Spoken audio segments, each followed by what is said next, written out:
نحمدہ ونصلی علی رسولہ الکریم۔ اہل مدارس اور دیگر اداروں سے گزارش ہے کہ وہ اپنے ملازمین کے بارے میں فکر کریں کہ ان کی دینی تعلیم کیسی ہے، قرآن کیسا پڑھتے ہیں، قرآن مجید کا ترجمہ آتا ہے یا نہیں آتا، حدر مشق کیسے ہے، نماز کے مسائل دیگر مسائل آتے ہیں کہ نہیں آتے۔ ہمارا حال یہ ہے کہ مدارس دینیہ میں کئی سال سے باورچی ہیں، ملازم ہیں، ان کا اگر قرآن سنا جائے تو قرآن بہت کمزور پڑھتے ہیں۔ اس لیے کوشش کریں اہل مدارس بھی اور دیگر ادارے بھی، ہم سب کے سے ماتحتوں کے بارے میں سوال ہوگا۔ الا کلکم راع وکلکم مسئول عن رعیتہ، ہم سب نگران ہیں، ہمارے ماتحتوں کے بارے میں ہم سے سوال ہوگا۔ تو قیامت کے دن ہم سے پوچھا جائے گا کہ ہم نے اپنے ماتحتوں کی دینی تربیت کی کہ نہیں کی، اخلاقی تربیت، دینی تربیت، قرآن پڑھنا آتا تھا نہیں آتا تھا، قرآن مجید کا ترجمہ آتا تھا نہیں آتا تھا۔ اس کی کوشش کریں کہ ایک جائزہ لیں، خود اگر محتمم صاحب کر سکتے ہیں یا کسی استاد کے ذمہ لگائیں کہ دیکھیں کہ یہ قرآن کیسا پڑھتے ہیں،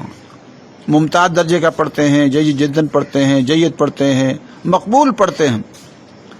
اور پھر اسی حساب سے ان کا کہا جائے کہ آپ کی تنخواہوں میں بھی کمی بیشی کی جائے گی۔ ہم نے اپنے ہاں ایک ترتیب بنائی ہے کہ 2 سالہ مختصر عالم کورس رکھا ہے،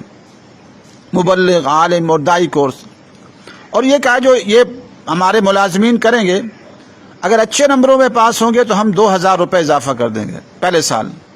دوسرے سال اگر کریں گے تو پھر 2000 اور اضافہ کر دیں گے اگر اچھے نمبروں میں۔ اور وہ ہے مختصر، 3-4 کتابیں ہیں، اور اس میں علم النحو ہے، علم الصرف ہے، اور حدیث کی ایک مختصر کتاب ہے، اور لکھنا پڑھنا ہے، اور قرآن مجید کا 1-2 سپارے ترجمہ رکھا ہے۔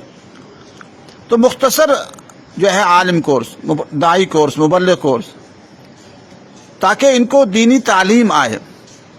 اور یہ سارے کے سارے مبلغ بنے۔ ماشاءاللہ تبلیغی جماعت والے 4 مہینے کے اندر ایک آدمی کو داعی بنا دیتے ہیں۔ ہمارے مدارس سے دینی فکر کریں تو ہمارے پاس یہ لوگ جو 10-10 15 سال سے 4-4 5-5 سال سے ہوتے ہیں لیکن کچھ بھی انہیں نہیں آتا، فکر نہیں ہے۔ ہم ان کے لیے فکر کریں، ان کی تعلیم کی فکر کریں کہ انہیں قرآن اچھا پڑھنا آتا ہو، تجوید کے ساتھ پڑھنا آتا ہو، انہیں قرآن مجید کا ترجمہ آتا ہو، انہیں حدیث کی ایک مختصر کتاب جو ہے انہیں آتی ہو، اور انہیں نماز کا طریقہ آتا ہو، انہیں صفات حمیدہ اور صفات مذمومہ کا پتہ ہو، اعمال صالحہ کا پتہ ہو، اور انہیں بیان کرنا آتا ہو۔ کوئی مشکل کام نہیں ہے۔ تو اس لیے میری گزارش، التماس و التجا ہے کہ اپنے ملازمین کا تعلیمی جائزہ ضرور لیں، ایک رجسٹر بنائیں، پھر ان کی کلاسیں لگائیں،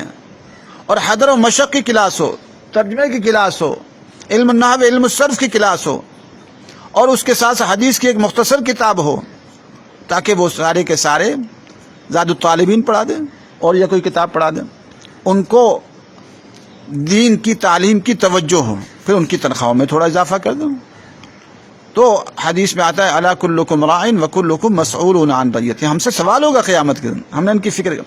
پھر کوشش کریں کہ ہمارے جو ملازمین ہیں داڑھی کا اہتمام کرنے والے بن جائیں۔ بعض علماء کو دیکھا، بڑے بڑے بزرگ ہیں لیکن ملازمین عرصے سے داڑھی نہیں ہے تو داڑھی نہیں ہے کہتے ہی نہیں، انہیں پگڑی کا کہتے ہی نہیں ہے، یہ بہت غلط بات ہے۔ آپ ان کو داڑھی رکھوائیں، سنت کے مطابق لباس پہنوائیں، سنت کے مطابق پگڑی کا اہتمام کرائیں، اگرچہ تھوڑا مشکل ہوتا ہے لیکن کہنا پڑتا ہے، امر بالمعروف اور نہی عن المنکر کا اہتمام کریں، ان کی زندگیاں سنت کے مطابق ہو جائیں۔ اللہ تبارک و تعالیٰ سے دعا ہے کہ اللہ تبارک و تعالیٰ ہمیں ہمارے جو ملازمین ہیں ان کی دینی جو ہے تعلیم کی توجہ ہم سب کو نصیب فرمائے۔ وآخر دعوانا الحمدللہ رب العالمین۔